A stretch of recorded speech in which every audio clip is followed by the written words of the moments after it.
A dim picture painted by spokesperson on tourism for the St. Lucia Labour Party, Dr. Hilaire, echoing previous sentiments of advice given to the government to close the island's borders to the U.S. Dr. Hilaire points to the decision by the European Union on Thursday, July 30th, to extend a travel ban on Americans as the U.S. COVID-19 infection rate continues to rise.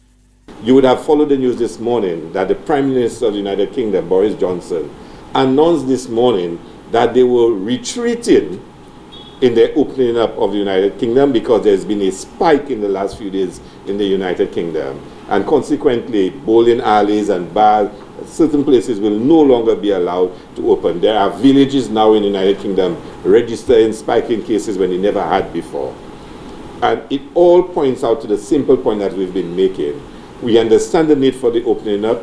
We understand the need for an attempt to resume activity in the tourism industry, but we need to be exceedingly cautious about it. We've had two instances I mentioned, and all in circumstances that seem mysterious to us in St. Lucia.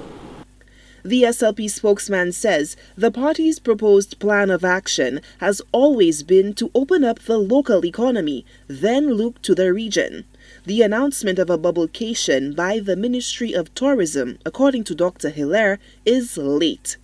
In the last couple of days, we've heard an announcement that there is a program called Bubblication, where they are encouraging persons from other Caribbean countries in the bubble, the regional bubble, to now come to St. Lucia.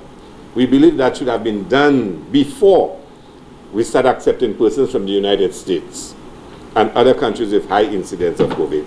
Dr. Hilaire says that despite recent statements in the House of Assembly by Minister for Tourism Dominic Fede, the St. Lucia Labour Party is calling on the government to reconsider its stance on international tourism.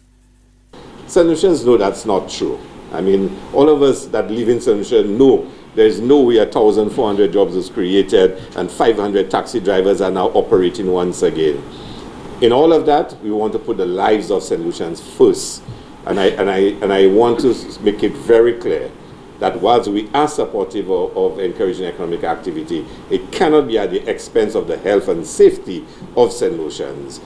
The bubble countries include a slew of islands within the Caribbean region, inclusive of Antigua and Barbuda, Bahamas, and the British Virgin Islands, to name a few. Martinique, however, was not included in the list of approved bubble countries. Solange Alfred, HTS News Force.